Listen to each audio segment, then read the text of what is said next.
It is time now to move to the central purpose of our evening, the Narrm Oration, and it is my very great pleasure to introduce the 2011 Narrm Orator, Mr. William Hensley.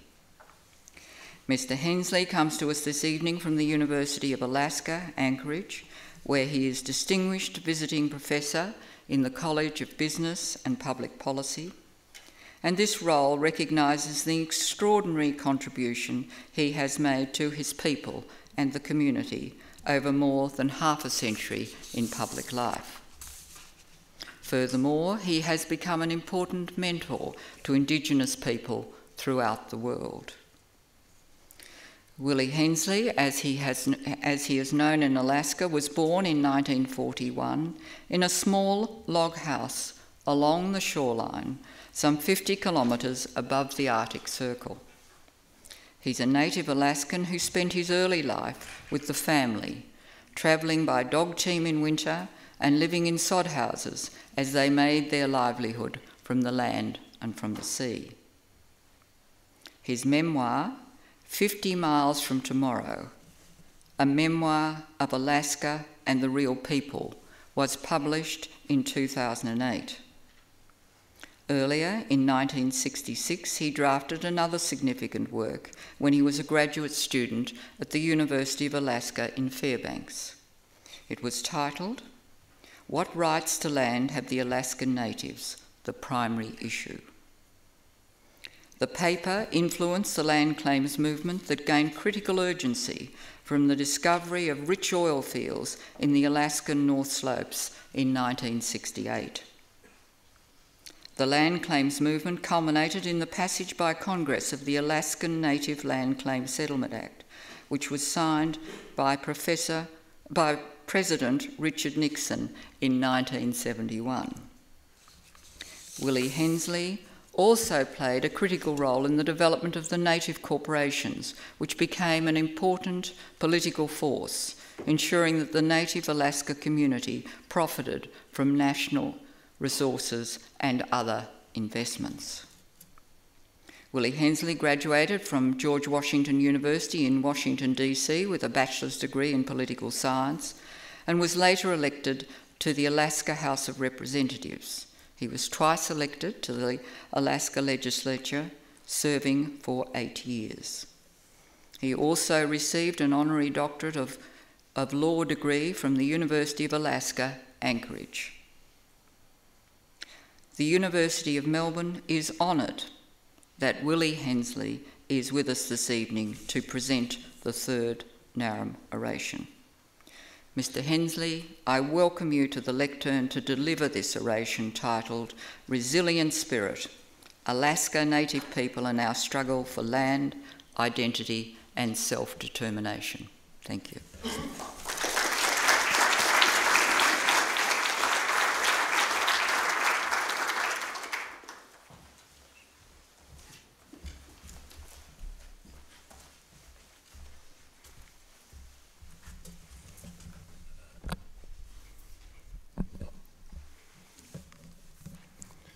Vunga, Iggiagruk, Kikiktarug Mingrunga, Asin Tarirmi, Suli, Angyukatka, Akpayuk, Asin non Garak, Kuvesuktunga Obvlipok, Mani Australia Mitunga,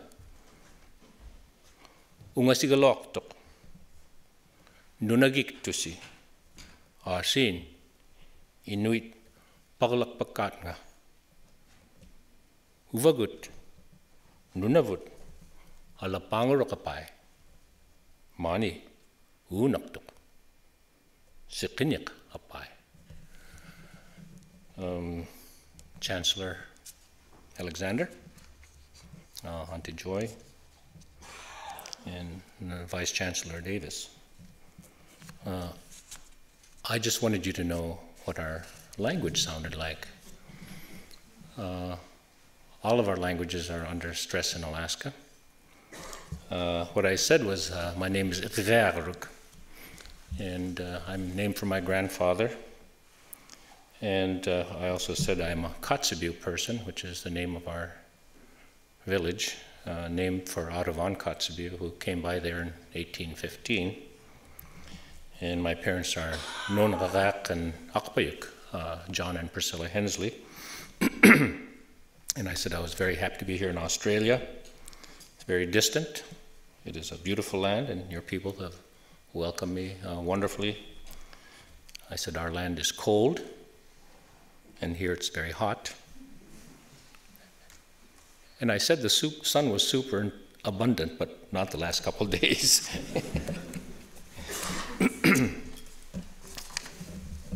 I'd like to thank Barak, the University of Melbourne, and Rio Tinto, Australia, for their invitation and support for the opportunity to be here. I would also like to thank Professor Anderson and Ellen Day for their contacts and direction. And I like very much your idea of inviting speakers to come from across the globe to talk about their experiences, their ideas, conditions, successes, and maybe even their failures. And that's something that I'd like to encourage us to do in Alaska, actually. There is inspiration to be gained from people around the globe who have endured difficult conditions, yet have found it within themselves to find a way to make improvements in their lives and those of their children. And Nunavut in our language means our land. Nuna is land. Nunavut is our land. And your indigenous world is ancient, and most likely our people emerged here and headed north over the millennia. Who knows what prompted that? Perhaps they wanted to cool off. In that case, we populated Alaska sometime in the past 20,000 years, along the way creating several distinct cultures that spread over the northern part of North America. The Inuit, the people I come from, spread over 5,000 miles from the Bering Straits across Canada to what is now Greenland. And I like to joke that if we had a couple hundred more years, we could have founded Europe. This part of the world is one of the most inhospitable parts of the globe, where cold, ice, wind, and lack of wood for heat created an extremely difficult living environment. But we thrived in spite of these physical challenges and developed the technology appropriate for that environment. We used everything imaginable to create the tools and vessels and hunting equipment to catch everything from birds, muskrats, fish, seals, and caribou to giant whales weighing 60 tons. We used the intestines of mammals for rain gear. We used the ribs of the whale to hold up our earthen homes, the skins of walrus for our sturdy but lightweight boats, bone and ivory and jade for knives and harpoon and arrowheads, but no iron unless it came down from the sky. We learned to build comfortable winter homes from snow, used the oil of seals and whales for our food and energy and light, and used dogs for transport across the polar world. We created goggles of wood and caribou hoofs to prevent snow blindness from the brilliant sun bouncing off the white expanse. The Inuit, our word for humans. In Alaska, at the time of Western contact in the mid-1700s, the Inuit, Yupik, Athabaskan, Aleut, and Tlingit people composed approximately 100,000 people. The nature of the land required that we use millions of acres for our mini-nations to make a livelihood, and we were spread out across the land, along the oceans and the rivers. Each language group had distinct cultures, adopting technologies as necessary from one another. This map shows the territories inhabited by our various people. Alaska by far is the largest state in the United States, 2.5 times the size of Texas, the second largest state, and over 550 times the size of Rhode Island, the smallest state. Alaska is slightly larger than the Northern Territory here in Australia. The Tlingit live in the southeast part of Alaska known as the Panhandle. Their land is heavily forested but temperate, with the ocean providing their main sustenance. They develop a distinct culture and unique art, as well as seagoing vessels, made from huge cedar trees. The totem pole is one of their unique creations. The Athabascans live primarily in the interior part of Alaska, comprised of several language groups that are related to Canadian tribes and the Navajos in Arizona and New Mexico. The Yupik people are closely related to the Inupiat and live in southwestern Alaska along the Bering Sea, the Yukon, and Kuskokwim rivers. Today, their language is probably the healthiest indigenous language in Alaska, but all of our languages are under stress today. The Aleut live along the 1,500-mile string of islands in southwest Alaska that reach almost to Japan. They had a unique culture, their language related to that of the Inuit, and their art was extremely fine. They developed at the time of contact. At the time of contact, their numbers were approximately 20,000. In less than a half a century, their populations plummeted to about 2,000 due to Russian wars, enslavement, and disease. The culprit for the arrival of this catastrophe was the sea otter, a fine fur valuable in China and Russia for the upper classes to keep warm. The Russian fur hunter stage that began when survivors of the Bering expedition made it back to Kamchatka after sighting Alaska. Unfortunately, they brought back 600 sea otter and fox pelts. That started a stream of hunting expeditions that resulted in Alaska natives ultimately losing control of our homeland. There was enslavement, killing, and disease as the Russians tightened their grip from the Aleutians to Kodiak Island and then to Sitka in southeastern Alaska. They even established a colony in what is now California and made an effort to establish one in Hawaii. Oddly enough, the Russians never had more than 800 of their own kind in Alaska at any one time, but they had the guns. Rather than lose Alaska to foreign competitors, and after they had almost killed off all the sea otters, the Russians opted to sell their interest in Alaska to the less than 80-year-old country of the United States for $7.2 million in 1867. Now, the United States took over administration of Alaska but did not provide any democratic institutions until 1884, when they passed the Organic Act to establish a legislature, a court system, and provide a means for miners to secure claims for their discoveries. Between 1867 and 1924, Alaska Natives were not citizens of the United States and had no protection for their land or civil rights. There was no right to vote. But in the meantime, American fishing interests began building canning facilities along all the major rivers and began to take the fish that provided sustenance to native people. Whaling ships began to take the large bowhead whales that the Inuit depended on for their livelihood, and miners began to find gold in our lands, and the rush was on. We began to become a minority in our own homeland with no protection for any of our indigenous land rights. Finally, in 1924, the United States passed a law providing citizenship for American Indians and Alaska Natives. But in Alaska, in the territory, the no dogs or natives allowed continued until the 1940s, when they passed an anti-discrimination bill in 1945. We Alaska Natives inherited the legal, administrative, and political history that began with American Indians in the early history of the United States. The treaties with the tribes were contracts that were enshrined in the U.S. Constitution, and Supreme Court cases began to lay out the framework of relationship between the tribes and the federal government. The tribes were independent governments operating independently but overseen by the Bureau of Indian Affairs. The land in the reservations was held in trust for the Indians by the BIA, the Bureau of Indian Affairs. Over time, programs of all kinds were authorized in education, health, economic development, public safety, and others. The American Indians' land was taken, and only 50 million acres is held by them in trust today. Land that was taken illegally over time was compensated for in payments of a few cents an acre through the federal court system or through the Indian Claims Commission that was established in the 1940s.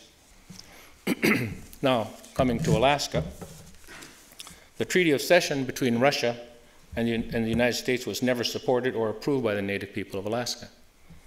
The Russians could not have had sovereignty over all of Alaska with only 800 Russians in the territory. Fortunately, our country did develop law that recognized Aboriginal title or Indian title, and that notion had substance in our legal and political system. While we were not permitted to lease or sell the land, the taking of it could be compensable. The major clash came when settlers decided to become a state and convinced Congress to pass the Statehood Act in 1959. That law would allow for the new state to select over 100 million acres of land, of our land, to help the state economically survive. At the absolute 11th hour, in 1966, we found our voice and began to protest the state selections, began to claim our traditional lands, and found a Secretary of Interior, a member of the cabinet, Stuart Udall, who was willing to side with Alaska Natives and froze all disposition of lands in Alaska until the issue was resolved. We organized the Alaska Federation of Natives to pursue the settlement. It consisted of all the major tribes, the Inuit, the Yupik, the Athabaskan, the Aleut, and the Tlingit. Finally, in December of 1971, with the unlikely ally, Republican President Richard M. Nixon, the democratically controlled Congress passed the Alaska Native Land Claims Settlement Act, providing 44 million acres of land and almost $1 billion to Alaska Natives. While that amount of land is only a fraction of what we traditionally controlled, it is unprecedented in United States Native American history. Alaska Natives own almost as much land as all the Native Americans combined. There are 2 million of them and only 130,000 of us. What is unique and still controversial in some quarters is the fact that Congress provided corporations as the administrative vehicle of the land and the money. Corporations that are owned and controlled by Alaska Natives. Congress opted to take the Bureau of Indian Affairs out of the picture and put the future of Alaska Native lands and capital in the hands of the Native people. That was a major shift in United States policy dealing with Native Americans. Not content to cry over the fact that we lost so much land, and knowing that US history is mighty grim for American Indians, we decided to make the best of a bad situation and began to learn to operate in the wild and woolly world of capitalism. The Act created 12 regional corporations and 175 village corporations, owned and controlled by Native people. To bring it down to earth, the regional corporation I belonged to and once headed received about $50 million as our share and about 2.2 million acres of land. 40 years later, NANA owns what was at one time the world's largest zinc and lead mine, and many businesses, and our revenues are in the $1.5 billion range with about 15,000 employees. NANA is owned by 12,000 Inuit shareholders, and last year approximately 1,400 of our shareholders were employed and brought home about $50 million in earnings. And when we started, none of us knew anything about business. We were basically subsistence hunters and fishermen and trappers, and were simply consumers without any capital. So in my lifetime, we have moved from living in tents and earthen homes, traveling by dog team and kayak to operating a company that's doing business in many parts of the world. And our people took a risk in that settlement, but we decided that using the common sense that our people had, we began to put together the corporation, started selecting the land to make sure that we had a combination of important cultural lands as well as lands that had some economic potential, and selected the staff and began to learn the intricacies of running a corporation. In the meantime, our original entity was a non-profit that I precipitated the organizing of in the mid-60s. It's now called Manilak, and in our language, Manilak means without money, non-profit. But we also had a prophet by the name of Manilak back in the 1800s who actually predicted several things that came through, including wireless communication, the internal combustion engine, and also helped break some taboos that made our life difficult. We could not eat mammal food and land food at the same time at one time in our history, and he got rid of that taboo. Manilak, the nonprofit that we started, a predecessor to the regional for-profit corporation, is the manager for 10 tribes in our region, and they operate social service programs of a whole variety. It employs about 550 people as a major employer in the region. Now, Inipet Ilit Kuset. I hear that Marap maybe means spirit. Well, oddly enough, Inipet Ilit Kuset has a similar meaning. Since the 1740s, Alaska Natives had suffered this violent encounter with the Russians. And the very basis of our existence in the whales and fish were being taken by others. We also began to lose control of our traditional ancient spaces. And we had a combination of government and religious societies began to make war on our languages, our music, our dance, our ceremonies, our potlatches, and our art. They began to take our children away to boarding schools at a young age. So we were losing them physically, linguistically, and spiritually. I know this sounds familiar. I myself attended high school 5,000 miles away from home and returned only once in 4 years. All of this change and pressure has consequences in terms of social cohesion, one's sense of belonging, values, and self-worth. One begins to become a stranger in his own land, and the school system brings in a program that has no room for one's own culture and world. A sense of isolation creeps in as you lose your grip on your old world and are no longer able to communicate with parents and grandparents and other loved ones who used to make up your entire world. And on top of that, the pressures of new institutions, not of our own making, new regulations over our former lands, changing technologies, all work to deaden one's spirit. Without spirit, a person's inner world begins to die, and all the corporate and political activity does not take the place of the spirit of one's own people and culture. It was a cold winter night in Nome in 1980 when it became obvious to me that all of us had been pummeled and pressured and repressed in almost every aspect of our lives, and it had been going on for several generations. It was so enveloping that I didn't even know that I was in an invisible cauldron of stress and had been so since I was a little boy.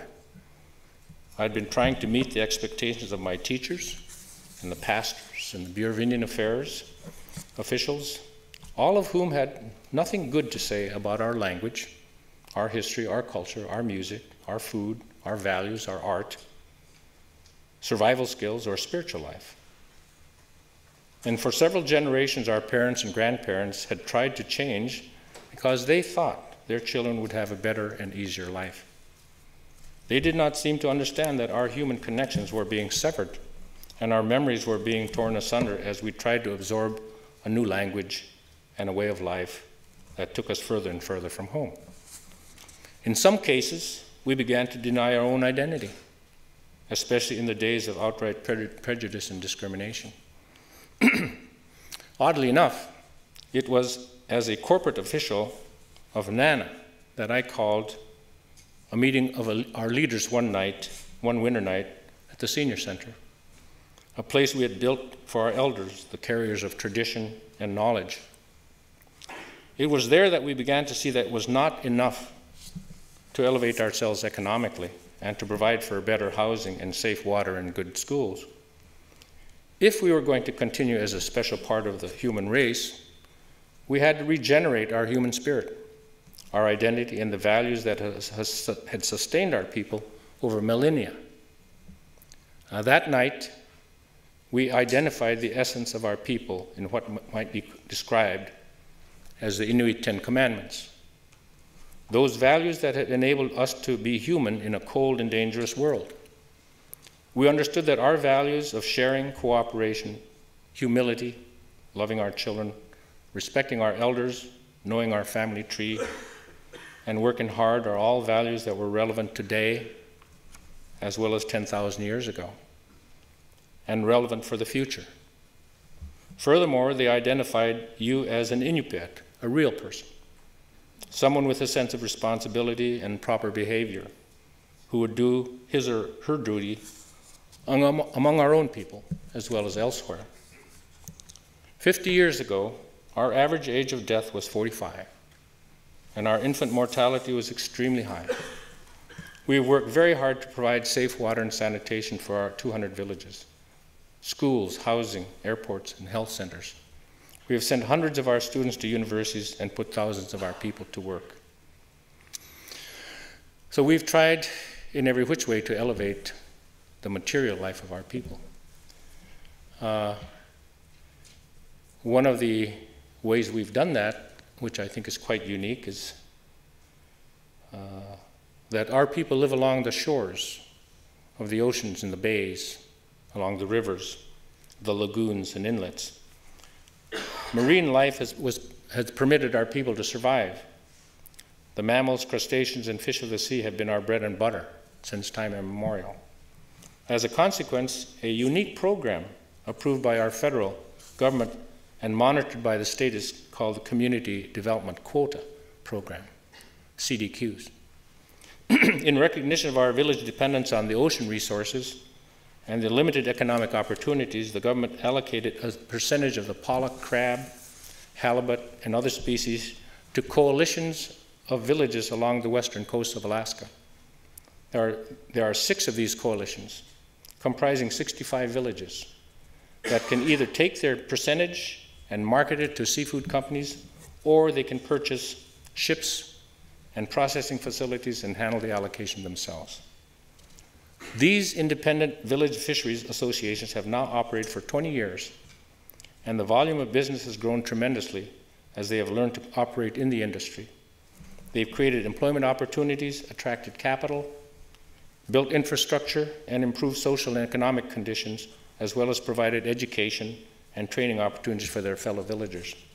Their total assets are now in the $500 million range, employing over 3,500 with aggregate salaries of about 25 million. Their net profits in 2007 was over 40 million. The significance of this activity is underscored by the fact that living costs are so expensive.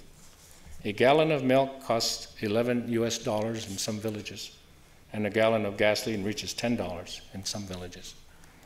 So the creation of this program was an outgrowth of our land claims experience and our belief that despite a lack of education and experience, we believe that our people could take on new challenges, to use the common sense our ancestors used to create a world in harsh conditions, make decisions on both personnel and technical issues for the benefit of the people.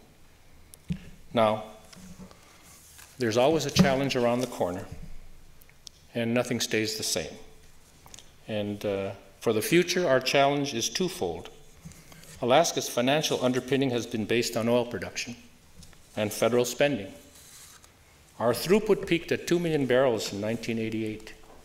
We are now down to 600,000 barrels per day and decreasing about 7% a year. Alaska's population has increased by 500,000 since the beginning of statehood. And without an income tax, 90% of our annual budget comes from oil revenues. Both urban Alaska and village Alaska will have serious financial issues within 10 years, in my opinion, unless some great good fortune befalls us. And so far, there's nothing in sight that will pay the bills of our financial superstructure that we have built up over the past 40 years. Someone always has to pay the bills, and for us it has been oil and the federal government. With Washington tightening its belt, we'll begin to feel it as our revenues declined, and that is the big rub. In my lifetime, our people were masters of their own lives.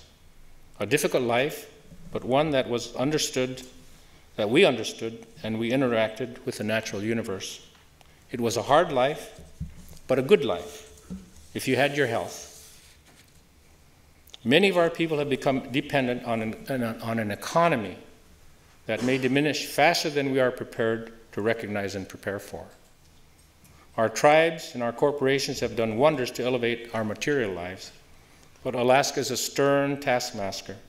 It is remote, high cost, distant from the markets, and not exactly a breadbasket.